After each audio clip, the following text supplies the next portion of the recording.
this next conversation is all about making every learning moment count with CPDme. Hi, and I'm here with Andrew Ormerod. So lovely to see you, Andrew. You're the founder and director of CPDme, the CPD portfolio builder.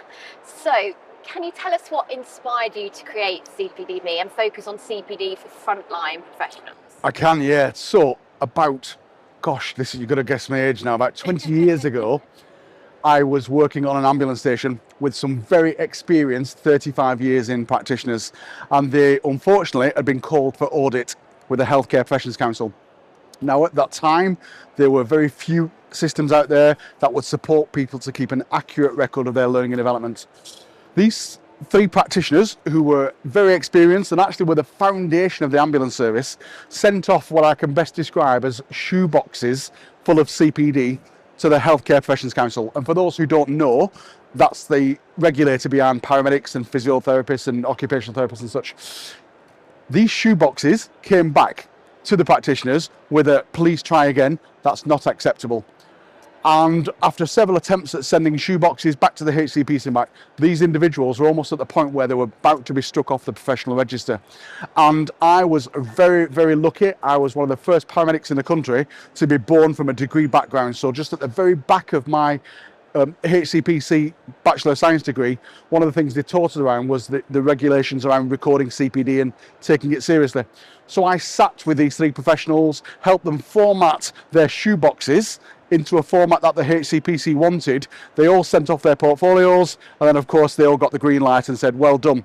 And then I sat and thought, actually, there's probably a market here, or not so much a market, but we need a solution for this problem, because these three people have 35 years of experience. What they are very good at is helping people who need it, critical illness and injury. What they're not very good at is articulating themselves into a portfolio that will help support their professional registration. And there and on was born CPDme.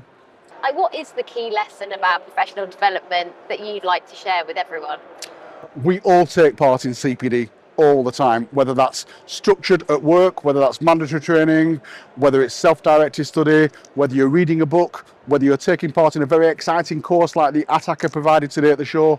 We all take part in CPD. We all take away that individual learning, and we often change our practice.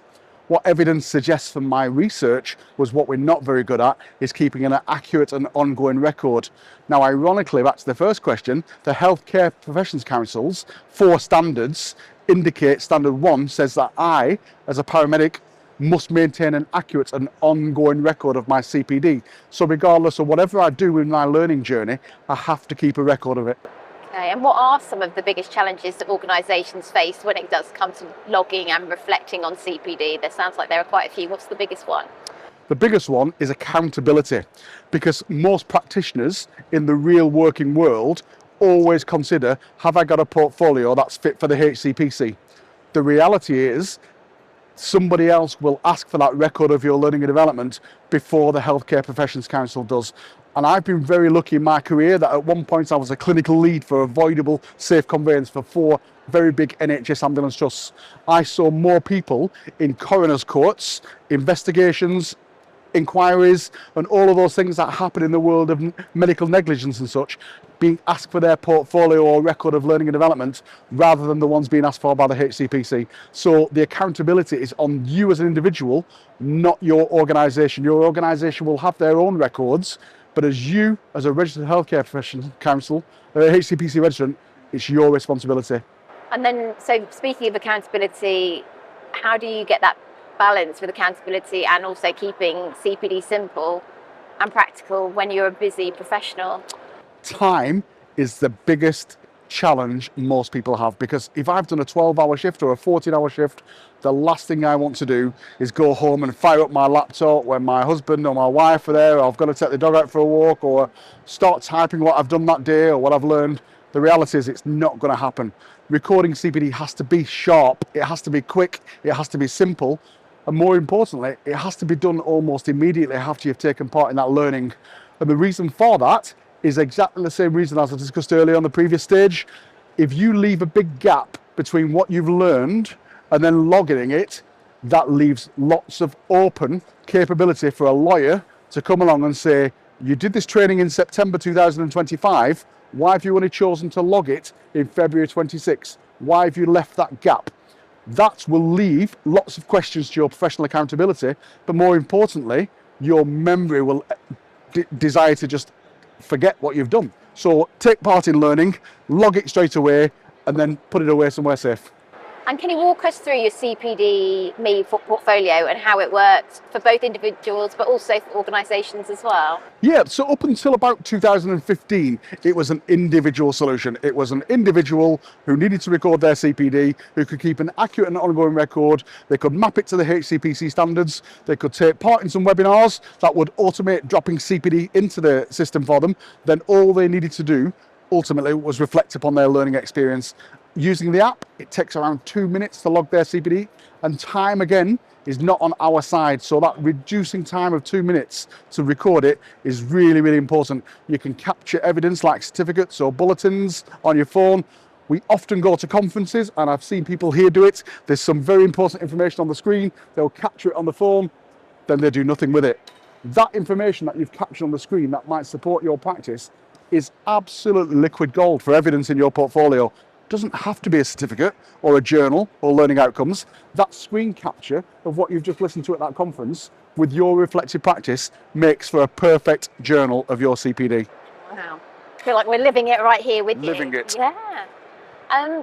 And you're launching a CPD resilience program, like right here at the Emergency Services Show, aren't you? Very exciting. So can you tell us how that's going to transform the way that EPRR professionals both record, reflect and report their CPD? So in about 2015, we started building solutions for corporate organisations, and that was based upon organisations out there across the footprint of Europe, in fact, who had CPD systems that had become old and antiquated and were no longer functioning very well. And what these organisations did was come to us and say, can you replace our old organisation with your new one, which is app-based, which reduces the time, which formats it all automatically for us? Of course, the answer is yes, because I've got an IT team who sit in our fabulous office and they can do anything I ask them to ultimately, as long as I buy them nice drinks like San Pellegrino. What these people then did was say to us, okay, so you built a corporate solution for multiples of people, so people like British Airways, people like ambulance services, fire services, police services came to us and said, can you build us a solution that actually will support us not just for recording CPD, but can it be customised to help support things like resilience? So we met with London Ambulance Service, and they had the challenge of having a system that was purposely built based upon all the new minimum occupational standards that NHS England was about to launch.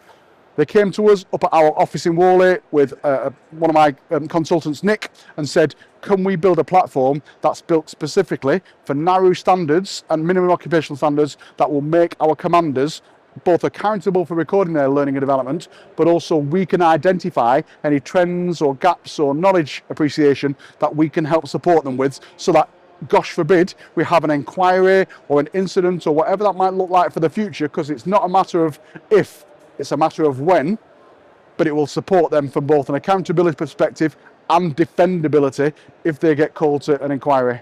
Oh, so we built CPD Resilience. Yeah. Wow. Did it? And how does instant certificate delivery and reflection, how does that help frontline staff in their day-to-day roles?